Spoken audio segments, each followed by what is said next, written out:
అందరికీ నమస్కారం. నేను మీ హేమా సుబ్రహ్మణ్యన్. హోమ్ కుకింగ్ తెలుగుకి స్వాగతం. మటన్ బిర్యానీ అంటే చాలామంది ఎక్కువగా నైజామీ హైదరాబాద్ స్టైల్లోనే చేస్తూ ఉంటారు. కానీ నేను మీకు ఈరోజు కోయంబత్తూర్ సైడ్లో చాలా ఫేమస్ అయిన ఒక తెల్ల మటన్ బిర్యానీ చూపించబోతున్నాను. ఇది కొంచెం మైల్డ్ ఫ్లేవర్స్తో ఉంటుంది. అలాగే దీనిలో స్పెషాలిటీ చిట్టి ముత్యాల రైస్. ఇది మామూలు బిర్యానీ కంటే చాలా డిఫరెంట్గా ఉంటుంది. సో రండి దీన్ని ఎలా చేయాలో చూద్దాం.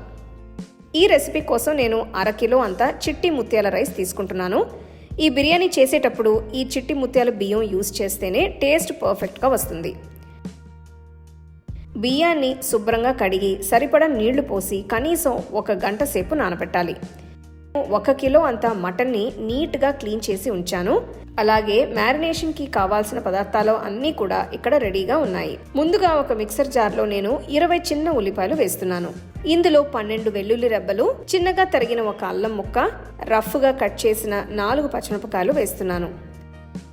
తర్వాత ఇందులో 1 టీ స్పూన్ అంత సోంపు గింజలు, 3 యాలకులు, 2 దాల్చిన చెక్కలు, 4 లవంగలు, 1 టీ స్పూన్ ఉప్పు వేసి మిక్సర్ జార్కి మూత పెట్టేయాలి. వీటన్నిటిని ఒక్కసారి రుబ్బాలి.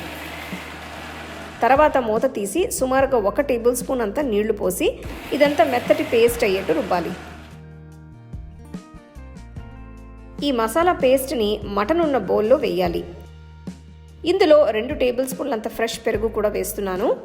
చేతితోనే ఈ పేస్ట్ మొత్తం మటన్ ముక్కలకి బాగా కోట్ అయ్యేట్టు మసాజ్ చేస్తూ నెమ్మదిగా కలపాలి. మటన్ని కనీసం 1/2 గంట సేపు మ్యారినేట్ చేయాలి. మీకు ఇంకా టైం ఉంటే 1 గంట సేపు మ్యారినేట్ చేసుకోవచ్చు. ఇప్పుడు ఒక ప్రెషర్ కుక్కర్లో నేను 2 టేబుల్ స్పూన్లంత నెయ్యి వేస్తున్నాను. ఇందులో 2 టేబుల్ స్పూన్లంత నువ్వుల నూనె కూడా వేస్తున్నాను. బిర్యానీకి ఈ మాత్రం నెయ్యి నూనెలు లేకపోతే అసలు టేస్ట్ ఉండదనే చెప్పాలి. ఇందులో 2 బిర్యానీ ఆకులు, 1 దాల్చిన చెక్క, 1 అన్నాసి పువ్వు, 3 యాలకులు, 3 చిన్న పీసెస్ రాతి పువ్వు, 2 మరాఠీ మొగ్గులు, 1 పెద్ద జాపిత్రి, 5 లవంగలు వేసి పొయ్యిని లో ఫ్లేమ్లో ఉంచి ఒక మంచి సువాసన వచ్చేంత వరకు వేయించాలి. ఆ తర్వాత పొడవుగా తరిగిన 1 ఉల్లిపాయ, చీల్చిన 2 పచ్చిమిరపకాయలు వేసి హై ఫ్లేమ్లో వేయించాలి.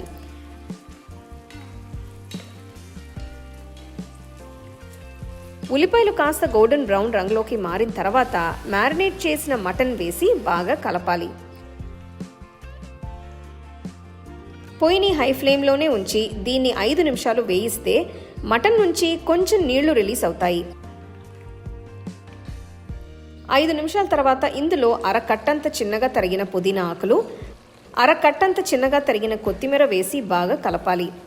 ఇవి ఇలా మటన్తో పాటు వేస్తే బాగుంటుంది.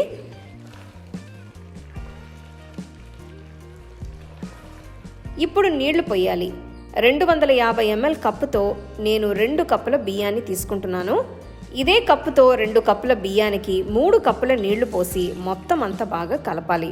ఇది పర్ఫెక్ట్ మెజర్మెంట్ అండి. గ్లాస్తో 1 కప్తో అయినా సరే ఒకదానితోనే అన్ని కొలతలు తీసుకోండి. ఇదంతా కలిపిన తర్వాత బాగా మరగనివ్వాలి.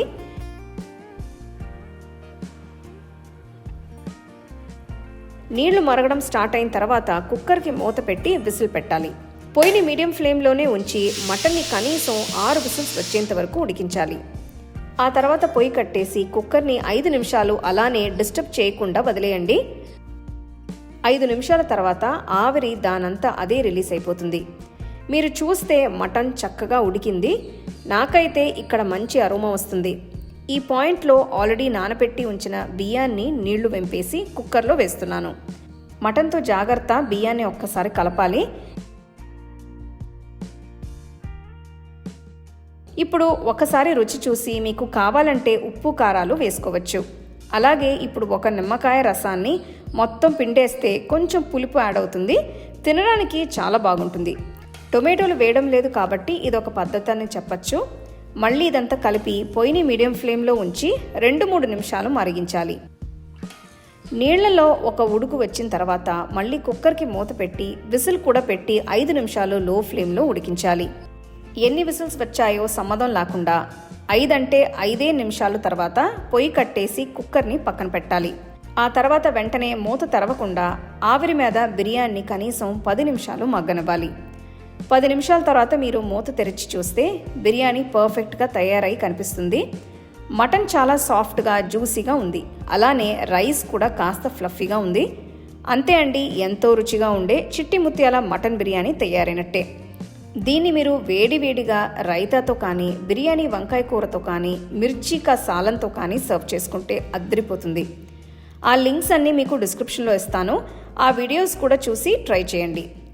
సో తప్పకుండా ఈ రెసిపీని ట్రై చేసి చూడండి. అలాగే నా వీడియోస్ అన్నిటినీ మీరు మిస్ అవ్వకుండా చూడాలంటే హోమ్ కుకింగ్ తెలుగు ఛానల్ని లైక్ చేసి, షేర్ చేసి, సబ్స్క్రైబ్ చేయండి.